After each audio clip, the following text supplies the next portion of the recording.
los unos a los otros. Di conmigo, los unos a los otros. Primera de Juan capítulo 4, versículo 7 nos dice la Biblia: queridos hermanos, amémonos. ¿Quiénes? Los unos a los otros. ¿Por qué dice la Biblia eso? Porque el amor viene de Dios. Entonces, mire Juan a quien le habla. Dice, queridos hermanos, es decir, le está hablando a la iglesia, le está hablando al cuerpo de Cristo y le dice, tenemos que amarnos los unos a los otros. Y pone el fundamento de por qué tenemos que amarnos los unos a los otros. Porque el amor viene de Dios, y todo el que ama ha nacido y conoce a Dios, decía Juan. Y esta verdad es importante. Ahora, esta es una de las frases más usadas en el Nuevo Testamento, los unos a los otros. Solo en el Nuevo Testamento, los unos a los otros aparece en 58 ocasiones diferentes en las epístolas. Es decir, en todas las cartas del Nuevo Testamento, 58 veces aparece el término los unos a los otros. De hecho, la palabra original en el griego es haleion, haleion. Y la palabra haleion significa ser común, ser mutuo, ser recíproco. Eso significa la palabra haleion, de donde se deriva los unos a los otros. Ahora, todo lo que el Nuevo Testamento nos habla sobre el término los unos a los otros está enfocado en mantener la unidad y la armonía en las relaciones que tenemos nosotros con las demás personas dentro del cuerpo de Cristo. Yo les aseguro que el que ustedes manejen, dominen, conozcan, tengan fundamento de estas verdades en sus corazones, del término los unos a los otros, y lo que esto implica va a trascender a sus relaciones aún fuera del cuerpo de Cristo, relaciones laborales, empresariales, relaciones en los centros académicos, relaciones en el vecindario, relaciones donde sea, porque acá en la iglesia es donde Dios ministra lo que luego nosotros vamos a transferir. Entonces, cuando yo veo este término desde la iglesia del primer siglo, habían algunos motivos por los cuales los cristianos se apartaban, habían algunas razones por las cuales los cristianos se dividían, y algunas de esas razones eran las heridas que se provocaban unos a otros, las envidias que a veces habían entre unos y otros, las diferentes maneras de pensar que tenían unos y otros, incluso por los errores o pecados de nuestra humanidad que los vemos desde la iglesia del primer siglo, y cómo eso podía traer en algún momento friccionamiento dentro de la iglesia. Ahora, siempre hay gente que se aleja al sentir que le hicieron algo, o que tienen una manera de pensar diferente a la mayoría, o gente que tal vez cree que tenía un parecer, que tenía una buena idea, pero no se la tomaron en cuenta.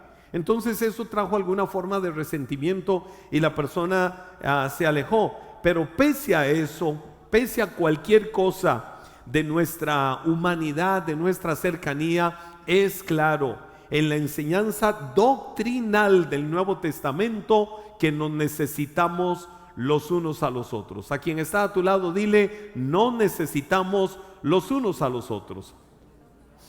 Hay una historia que he mencionado muchas veces a lo largo de los años porque me encanta, me gusta mucho y quiero recordarla. Había una vez en un bosque, caminaban dos erizos, dos animalitos de estos llamados erizos. Ellos venían de diferentes direcciones en el bosque, los erizos. Uno venía por acá y el otro venía por acá. Resulta que se encontraron en el camino. Ese día que ambos erizos se encontraron en el camino, hacía un frío pero impresionante. Estaba acercándose el momento del invierno muchísimo más fuerte, y los erizos, en medio de ese frío tan abrasador que lo sentían hasta lo más profundo cualquier persona, y esos animalitos ni para qué, los erizos que sentían que ese frío les penetraba, fue el momento en que ellos se encontraron. Ahora, al verse uno frente al otro, al verse un erizo frente al otro, pensaron en algo: acerquémonos el uno al otro, así nos daremos calor y nos sentiremos muchísimo más fuertes en medio de aquel bosque con aquel frío si nos acercamos el uno al otro. Todo aquel rato los erizos trataban de acomodarse, trataban de estar cerca, se acercaban el uno al otro, pero no podían, no lo lograban. ¿Por qué no lo lograban? ¿Por qué no lo lograban? Por las espinas, porque los erizos tienen en su forma, en su estructura, en su cuerpo, este animal tiene muchas espinas. Entonces, por más que lograban intentar darse calor el uno al otro, habían espinas. Entonces, viene un erizo y le dice al otro: ¡hey! ¡Me estás lastimando! ¡Deja de estarme punzando! Y se vuelve el otro erizo y le dice: no, vos sos el que me está punzando a mí. Y entraron en un debate ambos animalitos. Y entraron ahí en esa discusión y en ese pleito porque se estaban punzando el uno al otro. Uno le decía: vos me estás lastimando. No, vos sos el que me estás lastimando. Y ese debate se fue extendiendo y extendiendo. Ahora, por mucho tiempo, aún con eso, por el frío tan fuerte, ambos erizos intentaban y luchaban por acomodarse. Llegó un momento en el que se dieron por vencidos y dijeron: no, no podemos.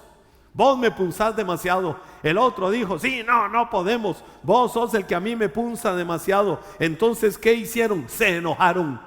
Y porque se enojaron, se dividieron y se separaron. Era avanzada la noche. ¿Qué fue lo que hicieron? Se quedaron en árboles diferentes para pasar la noche. A pesar de esa noche fría, enojados, llenos de ira el uno contra el otro, porque decían: vos me herís, no, vos sos el que me herís, vos me punzás, no, vos sos el que me punzás. Entonces decidieron separarse. A través de la noche se observaban de un árbol al otro, llenos de resentimiento contra el otro. Así pasaron la noche. Aquí estoy lleno de frío, estaría con vos recibiendo calor, pero me has herido demasiado. Me has hecho mucho daño. Si yo me intento acercar, me punzás. Con la mirada pasaron los erizos diciéndose muchas cosas. Pasó toda la noche, llegó la mañana. ¿Saben qué sucedió al amanecer? Los dos erizos habían muerto. ¿Por qué murieron los dos erizos? Murieron de frío. Porque el resentimiento, la amargura, el enojo y todo lo que tenían los hizo alejarse. Ahora te voy a decir algo. ¿Por qué te cuento esta historia de estos erizos? Porque entre más cercana sea la relación entre las personas, con más razón aún tratándose de la iglesia, más probablemente será conocer nuestra humanidad, más probablemente será hacernos daño. Pero cuanto más, eso por la cercanía, pero en cuanto más lejana sea la relación, tanto más probable sea que muramos de frío. Tanto más probable sea que te alejes de donde tienes que estar. En el cuerpo de Cristo, muchas veces, aun cuando queramos acercarnos y cuando muchas veces queremos alentarnos, cuando muchas veces lo que queremos es animarnos los unos a los otros, si no guardamos nuestras espinas y no tomamos una actitud humilde, la humildad es esencial en todo esto para aceptar nuestras diferencias. Sin darnos cuenta, estaremos lastimando a la otra persona. Entonces necesitamos aprender a guardar nuestras espinas. Dile al que está a tu lado: es tiempo de que guardemos las espinas para dejar de estarnos hiriendo los unos a los otros. Ahora, ¿saben por qué? El tema es los unos a los otros. ¿Saben por qué nos herimos? ¿Por qué nos necesitamos los unos a los otros? La Biblia dice en el libro de Gálatas una verdad sobre esto. Gálatas capítulo 3, verso 26. Todos ustedes son hijos ¿de quién? De Dios por la fe en Cristo Jesús. ¿Por qué nos necesitamos los unos a los otros? Porque somos parte de una misma familia. Porque somos parte del cuerpo de Cristo. En el modelo de familia tradicional, todos nos necesitamos. En una familia, hablando de la familia normal de sangre, la familia tradicional, todos nos necesitamos. Papá y mamá son los proveedores principales y son los administradores principales del hogar. Eso lo hacen papá y mamá. Son los principales proveedores y son los principales administradores de la casa. Son los que dan formación, son los que dan mentoría, son los que educan a los hijos por el camino por el que quieren llevarles en la vida. Que de paso, por cierto, la importancia de que los papás que tienen a sus hijos de cualquier edad, pero sobre todo si tienen a sus hijos más pequeños, podamos decir qué estamos enseñando, qué estamos modelando, en qué estamos inspirando a nuestros hijos, qué están viendo mis hijos en mí y qué van a aprender en la vida. Entonces, papá y mamá son los principales proveedores, administradores y los que fomentan la educación y el camino por el que van los hijos. Los hijos son la herencia de Dios a la familia, la herencia de Dios a los padres, y por eso los hijos como herencia dan unidad al matrimonio, dan unidad a la familia. Los hijos como herencia traen felicidad. Eso es maravilloso, de cómo los hijos en su esencia dan felicidad dentro del entorno de la familia. Crean una llenura, crean algo especial dentro del entorno. Ahora, el que signifique eso no significa que en las familias no haya diversidad de caracteres. Eso no significa que en las familias no piense uno sobre algo de una manera y otro de otra manera, porque todos tenemos maneras diferentes de ser, porque todos podemos pensar diferente. Entonces, por más que en una familia nos amemos, somos diferentes, y a veces eso puede traer friccionamientos, a veces eso puede traer roces. De hecho, 2 discípulos de Jesús venían de puntos o de contextos totalmente opuestos. Uno es el caso de Mateo. ¿Quién era Mateo? Un recaudador de impuestos fiel al imperio romano. Oiga, el imperio romano era el que tenía subyugado, el imperio romano era el que tenía, usemos este término, casi en esclavitud a toda la región de Judea, lo que hoy es Israel. Los tenían sometidos, los tenían subyugados. ¿Quién? El imperio romano. Mateo, su trabajo era ser publicano, es decir, cobrador de impuestos para Roma. Y para la gente no había algo peor que le cobraran impuestos, que iba a enriquecer muchísimo más a Roma por todas las injusticias que el imperio romano cometía contra ellos. Por eso los cobradores de impuestos o los publicanos eran mal queridos, la gente no los quería. Sin embargo, Jesús no vio esa condición y Jesús llamó a Mateo, más allá de lo que humanamente tenía. Había otro de los discípulos de Jesús, Simón el Celote. Simón el Celote era un revolucionario, enemigo acérrimo del imperio romano. Wow, polos totalmente opuestos. Uno fiel al imperio romano y otro antagónico al imperio romano. Sin embargo, Jesús los llamó a los dos, porque Jesús no veía el pensamiento de ellos. Jesús podía ver lo que en unidad podía hacer con ellos para la transformación del mundo.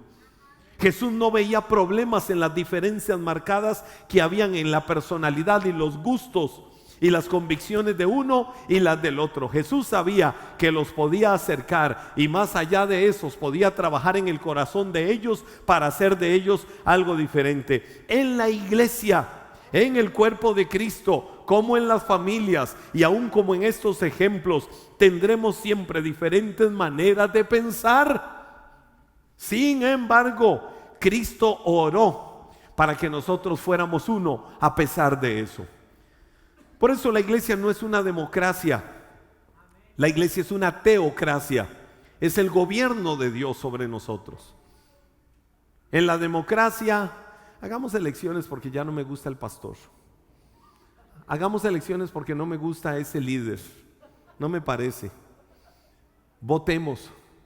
En la democracia, no me gusta este edificio, votemos para irnos allá por otro lugar. Y es una teocracia, tenemos que ser muy sensibles, escuchar el consejo, la dirección, la sabiduría de los entendidos, porque en la multitud de consejeros hay sabiduría. ¿Cómo se rige? ¿Cómo podemos llevar adelante la obra de Dios? Oramos a Dios, se pide su voluntad, hay un norte claro hacia dónde vamos, pero entendiendo que todo viene del mismo gobierno de Dios. Todo viene por la sabiduría de Dios. Entonces, aunque somos muy diferentes, la enseñanza vital y fundamental de la Biblia fue la que Jesús dijo. Juan 17:21, Jesús lo dijo en oración: Padre, te pido que todos ¿sean cuántos? Que todos sean uno, así como tú y yo somos unos. Ahora, ¿qué debemos de hacer para fomentar esta unidad? ¿Qué debemos de hacer para poder relacionarnos los unos a los otros? Tengo que aprender, punto número uno de esta enseñanza, tengo que aprender a reconocer, o tenemos que aprender a reconocer nuestras diferencias y aceptarnos. No solo aquí, en la vida, en la familia, en el matrimonio, los hijos, etcétera, etcétera. Tenemos que aprender a reconocer que somos muy diferentes y que debemos de aceptarnos. Romanos capítulo 12, los versos 4 al 8, nos enseña la Biblia diciendo: así como nuestro cuerpo tiene muchas partes y cada parte tiene una función específica. A los que les gusta el fútbol, viene un balón y usted dice: uy, tengo el marco al frente, ¡pa! Y la bola entró. ¿Valdrá ese gol? ¿Vale, sí o no? No vale. ¿Por qué no vale? Porque lo hice con la mano y hay un castigo. El árbitro viene y tarjeta por haber hecho lo que no debía de hacer en el fútbol. Pero ¿qué pasa si hago una chilena, una media volea, etcétera, etcétera, y hago un golazo con cualquiera de los dos pies, con cualquiera de las dos piernas? Usted las usa para moverse y para hacer el gol. Se vale. ¿Por qué? Porque tienen ese propósito, porque para eso se usa. Yo no puedo venir y decirle a mi pie derecho: me duele atrás, ¿me puedes dar un masajito? No. ¿Qué uso? Uso las manos. Bueno, de la misma manera la Biblia dice: así como nuestro cuerpo tiene muchas partes y cada parte tiene una función específica, el cuerpo de Cristo también. Nosotros somos, quiero que alguien levante las manos conmigo y diga eso también: nosotros somos las diversas partes. Somos las diversas partes de un solo cuerpo. Todos nosotros, ¿qué somos? Las diversas partes de un solo cuerpo. ¿Cuál cuerpo? El cuerpo de Cristo. Y nos pertenecemos unos a otros. Es decir, la persona que tienes a tu lado, le conozcas o no le conozcas de cerca, haya una relación de parentesco, sí o no, somos parte de una misma familia, somos parte de un mismo cuerpo. Entonces nos pertenecemos unos a otros. Dios en su gracia nos ha dado dones. ¿A quién? A todos nosotros. Pero ¿qué tipo de don? ¿O qué tipo de dones? Dice la Biblia: dones diferentes para hacer bien determinadas cosas. Por lo tanto, si Dios te dio la capacidad de profetizar, habla con toda la fe que Dios te haya concedido. Hay profetas de Dios y hay profetas de sus emociones. Pero si sabes que tienes una capacidad de Dios para profetizar, la Biblia dice: habla con toda fe, conforme Dios te lo haya concedido. Si tu don es servir a otros, hay gente que tiene un don todos deberíamos de ser servidores, pero hay gente que tiene el servicio como un don. Hay gente linda. Yo aquí en la iglesia detecto una gente con un don de servicio, con una iniciativa, wow, impresionante, que yo digo: qué lindo. En ellos no es solo la actitud de servicio, es que tienen el don de servicio. La Biblia dice: si tu don es servir a otros, ¿cómo lo tienes que hacer? Sírvelos bien. Es decir, si sirves a otros, hazlo, pero hazlo bien. Si eres maestro, enseña bien. Si tu don consiste en animar a otros, anímalos. Si tienes una facilidad para animar, para levantar, para fortalecer a otros, anímalos, muévete, anímalos, levántalos. Si tu don es dar, o sea, Dios me ha bendecido, y si Dios me ha bendecido, yo lo mínimo que tengo que hacer es tener un buen corazón dispuesto para dar. Bueno, si tu don es dar, hazlo con generosidad. Es decir, hazlo como debes de hacerlo.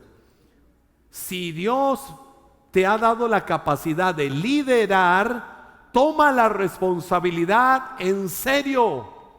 Y si tienes el don de mostrar bondad a otros, hazlo con gusto.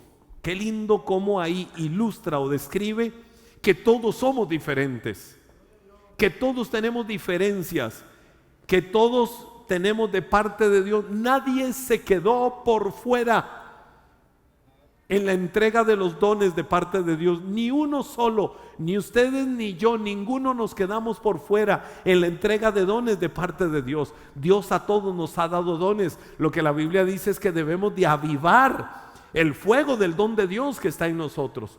Bueno, Dios me dio un don, Dios me dio una facilidad, y si esto viene como bendición de Dios, tengo que usarlo de la mejor manera. ¿Para qué? Para edificar a los demás, para bendecir a los demás. Hay uno que tendrá una facilidad donde otro no la tiene, pero la Biblia dice eso es un complemento, porque al final, como mi pie derecho tiene una función, mi izquierdo otra, mis brazos también, mis uñas también, todas las partes de mi cuerpo tienen diferentes funciones, se unen por las coyunturas al final para hacer un solo cuerpo, y todas cumplimos una función específica. Yo no le puedo decir al corazón, corazón mío, he tomado una decisión, las siguientes 24 horas descansa, no te muevas, quédate quedito. El pulmón derecho va a ser la función tuya. No, el corazón tiene una función que no puede tener el pulmón, y viceversa. Así son todas las partes de nuestro organismo, de nuestro cuerpo. Tienen una función específica de parte de Dios, como Él nos ha creado. Pues lo mismo es en el cuerpo de Cristo. Entonces, amarnos los unos a los otros, aceptarnos los unos a los otros, implica entender que no todos pensamos igual, somos diferentes, y porque somos diferentes hay diferencias, pero aún así nos necesitamos los unos a los otros. El ejemplo más cercano es aquellas personas que continuamente están más cerca de nosotros, quizás en el contexto familiar. Somos diferentes, pero nos necesitamos los unos a los otros. De hecho, hay un principio que nosotros creo que tenemos que tener claros. No, es que yo como pastor, Will, ve cómo soy yo, y tenés que hacer lo que yo hago, como yo lo hago, moverte como yo me muevo, actuar como yo actúo. Todos tenemos diferentes personalidades, y como también todos tenemos diferentes personalidades, tenemos diferentes temperamentos. El cuidado que hay que tener en el contexto de los hijos. Mira a tu hermano, aprende de él, hace las cosas como él las hace, aprende a hacerlo. No, él es él y el otro es el otro. Él es él y su hermana es su hermana. Esta hija tiene estas características, la otra tiene las otras características. Yo veo eso en mis hijos y siempre les digo, recuerden que ustedes son muy diferentes. Recuerden que cada uno tiene su personalidad. Y a veces hay gente que es cruel en esto. Y tenemos que ser sabios, tenemos que ser entendidos de que hay diversidad de temperamentos. Yo veo a mis hijos, uno es extrovertido, no voy a decir cuál. El otro es más introvertido. Uno tiene 52.350 amigos, el otro es muy selectivo. A uno le gusta todo lo que sea salir y a dónde vamos y qué hacemos y cómo lo hacemos. El otro es feliz en su oficina, en sus cosas, y todos tienen su personalidad. Al final de cuentas son herencia de Dios para nuestras vidas. ¿Recordás a tu hermano las notas que tenía en el colegio, en la escuela? Deberías de aprender de él, cabezón, cabezona. Deberías de aprender de él. Tu hermano no era un aserradero como vos, que solo aserrín tenés en la jupa. Y marcamos a nuestros hijos y les hacemos un daño. Ellos son diferentes y somos nosotros los que tenemos que aprender cómo manejar y enseñarles a llevar esas cosas. Hay 4 tipos de temperamento que tenemos las personas. Todos tenemos un temperamento y son diferentes.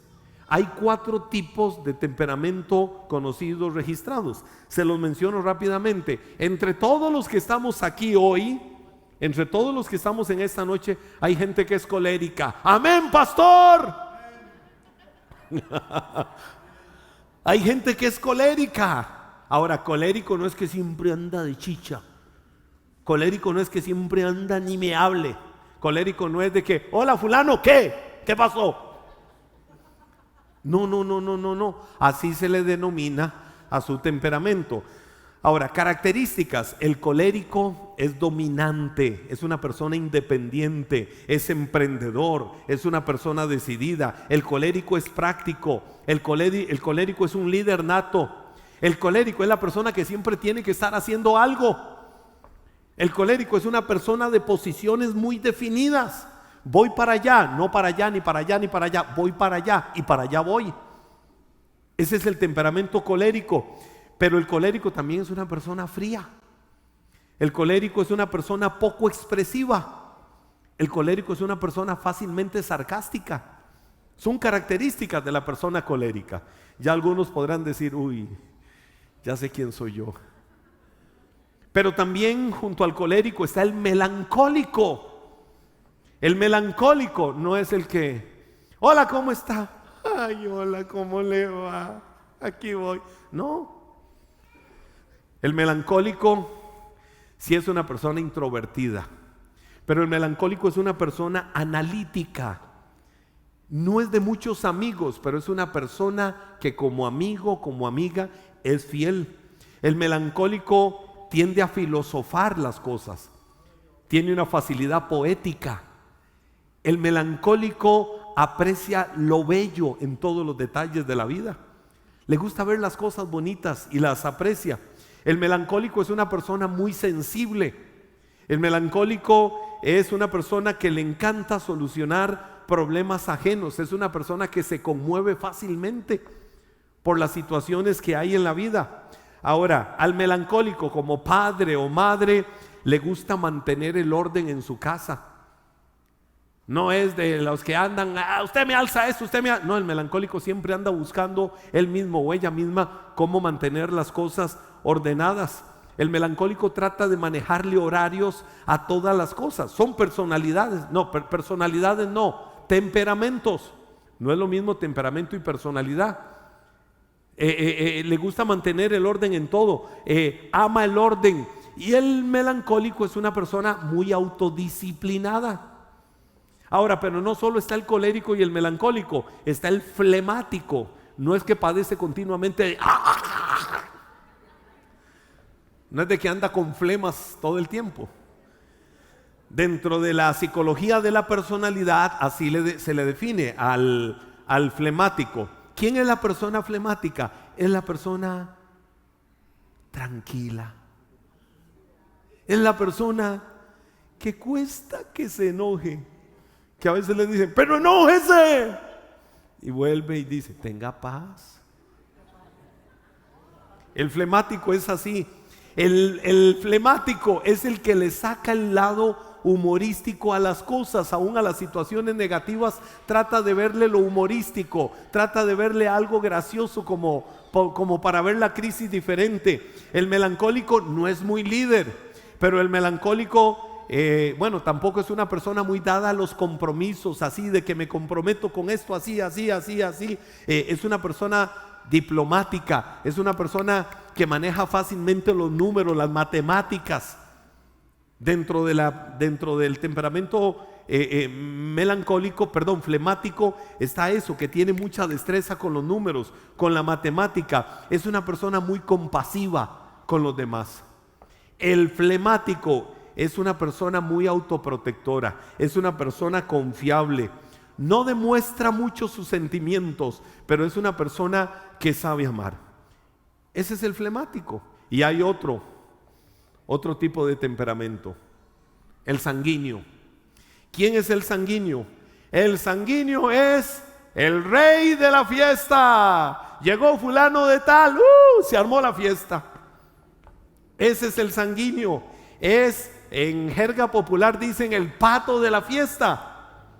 El sanguíneo son los reyes de la fiesta. Es una persona alegre, es una persona extrovertida, es una persona que ahí le pone sabor a todo, les encanta la gente, le encanta estar con la gente y no son dados a la soledad.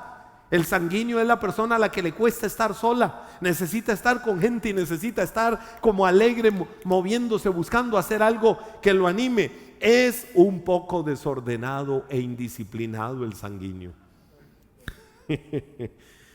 Le gusta vivir el momento. El sanguíneo es la persona a la que le gusta vivir el momento. Ahora, quiero decirle algo a la iglesia. Yo tengo un problema muy serio. Tengo un poco de todos. Toda mi vida he dicho, Señor, yo creo que yo soy medio flemático en muchas cosas. Soy medio flemático. Pero cuando veo al sanguíneo, cuando veo al colérico o cuando veo incluso al melancólico, digo, tengo mucho de los demás o tengo algo de los demás. Entonces, al final de cuentas, soy un collage de todos. Pero el punto es, lo que quiero decirte es que todos tenemos diferentes personalidades. Entonces, yo no puedo encajonar a los demás en mi forma de ser. Yo tengo mi forma de ser. Hay gente que necesita ambiente, que necesita la fiesta, que necesita hacerse rodear de muchos. Hay otros que aman la soledad. Hay algunos que dicen, hay un proyecto, vamos adelante, vamos a solucionarlo. Hay otro que dice, sí, vamos. Hay uno que ve algo y dice, mira, aquí hay un problema. Uy, que aquí no arreglan nada. Hay otro que dice, mira, hay un problema, donde hay una escalera, ¿qué hago? Yo me muevo, yo lo soluciono, yo me activo. Porque somos muy diferentes. Aunque el ser diferentes no significa que no aprendamos a desarrollar cosas en la vida. Y por hoy quiero terminar mencionando 3 citas bíblicas para mí hermosas y gloriosas. Estoy con la primera parte de este tema, los unos a los otros. Quiero ir a Gálatas capítulo 2, versos del 11 al 14. Evidencias de cómo somos diferentes. Pero cuando Pedro llegó a Antioquía, di conmigo, Pedro llegó a Antioquía, tuve que enfrentarlo face to face. Tuve que enfrentarlo cara a cara. ¿Quién dijo esto? ¿Quién lo dijo? ¿Quién lo dijo? Pablo. Pablo dijo, cuando Pedro llegó a Antioquía, tuve que enfrentarlo cara a cara. Y viene Pablo y dice, porque él estaba muy equivocado en lo que hacía. Oiga esto, cuando llegó por primera vez, Pedro comía con los gentiles, es decir, con los que no son judíos, con los gentiles que son cristianos, quienes no estaban circuncidados. Pero después, cuando llegaron algunos amigos de Santiago, Pedro no quiso comer más con esos gentiles. Y oiga lo que Pablo decía, tenía miedo a la crítica de los que insistían en la necesidad de la circuncisión. Como resultado, otros cristianos judíos imitaron la hipocresía de Pedro. Oiga, 2 apóstoles, 2 servidores del Señor.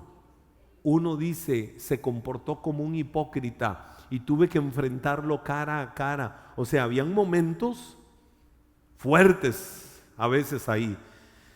Dice, incluso Bernabé, Bernabé se dejó llevar por esa hipocresía cuando vi que ellos no seguían la verdad del mensaje del evangelio. Le dije a Pedro delante de todos los demás: si tú, que eres judío de nacimiento, dejaste a un lado las leyes judías y vives como un gentil, ¿por qué ahora tratas de obligar a estos gentiles a seguir las tradiciones judías? Le estaba diciendo: Pedro, deja de contradecirte. Estás actuando hipócritamente.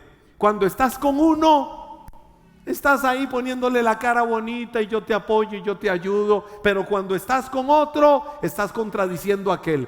Eso me recordaba aquello que dice: el que te habla de los defectos de los demás, con los demás habla de los tuyos. Entonces, Pablo está hablando fuerte de cómo en algún momento tuvo un roce fuerte con Pedro y tuvo que enfrentarlo. Ahora lo tuvo que enfrentar para corregir. Es mejor la mano que te corrige y no la mano que te adula. Es mejor amor manifiesto que amigo en oculto.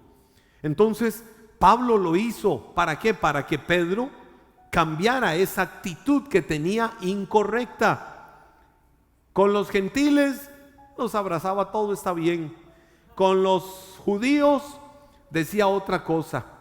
A los gentiles trataba de judaizarlos, a los judíos trataba de sacarlos de las leyes judías. Entonces Pablo dijo: ¿qué estás haciendo? Hubo un debate fuerte.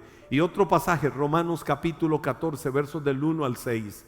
Wow, este es para un seminario, pero me quedo solo en la lectura porque yo creo que Dios habla a través de lo que vamos a leer.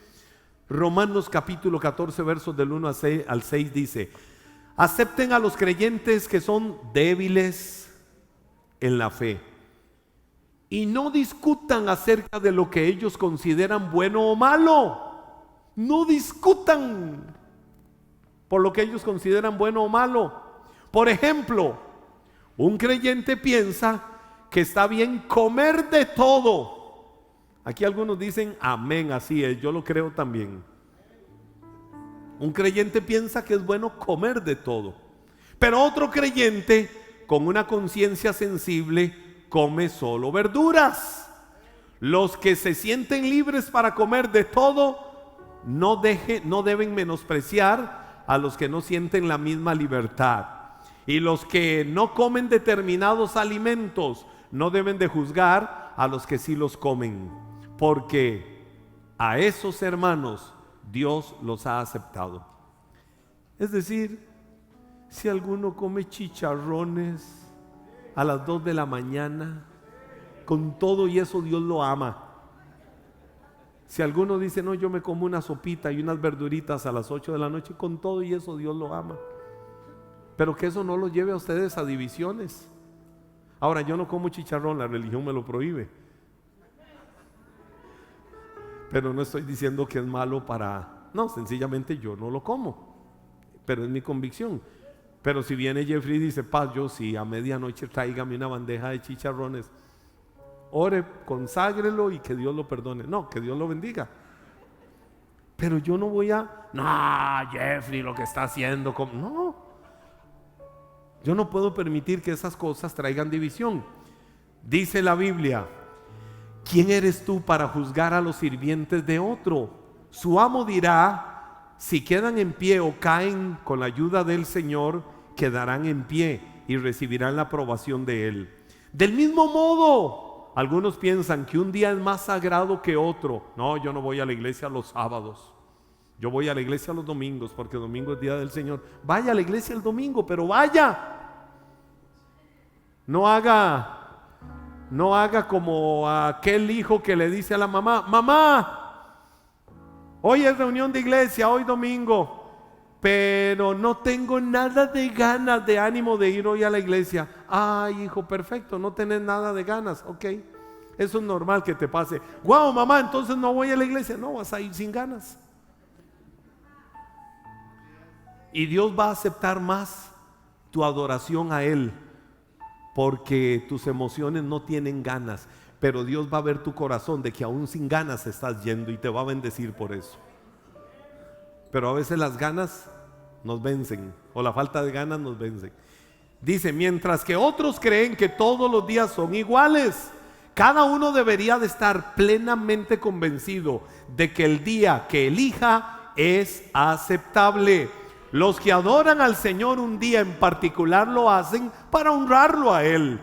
Los que comen toda clase de alimentos lo hacen para honrar al Señor, ya que le dan gracias a Dios antes de comer. Y los que se niegan a comer ciertos alimentos también quieren agradar al Señor y le dan gracias a Dios. Creo que la palabra es clara. Más allá de que somos diferentes, de que comemos unas cosas y otras no, de que alguno come una cosa y el otro no la come, ¿qué me importa? Eso no nos puede dividir. Que alguno dice, yo voy a la iglesia tal día, el otro dice, no, yo voy a la iglesia tal día. Que alguno dice, no, yo no hago esto, pero el otro dice, yo sí lo hago porque no me afecta. Si al final de cuentas aquello no está dejando de darle gloria a Dios y más bien le da gloria a Dios, cada uno tiene su forma, pero no nos puede dividir absolutamente nada. Y quiero que, puestos de pie, veas Colosenses 3:13, que dice, sean comprensivos con las faltas de los demás. Di conmigo, voy a ser comprensivo. Y perdonen a todo el que los ofende. Voy a perdonar. Recuerden que el Señor, ¿qué hizo el Señor? Los perdonó a ustedes. Así que, ¿qué tenemos que hacer nosotros? Ustedes deben de perdonar a otros. Seamos comprensivos. Levanta las manos de la persona que está a tu lado, los unos a los otros. Perdona, porque la Biblia dice, así como Cristo te perdonó, tienes que perdonar las faltas de los otros. Y ese es un principio fundamental del reino de Dios entre los unos y los otros. Padre, que esta palabra hoy quede sellada en el corazón de tus hijos, en el corazón de la iglesia.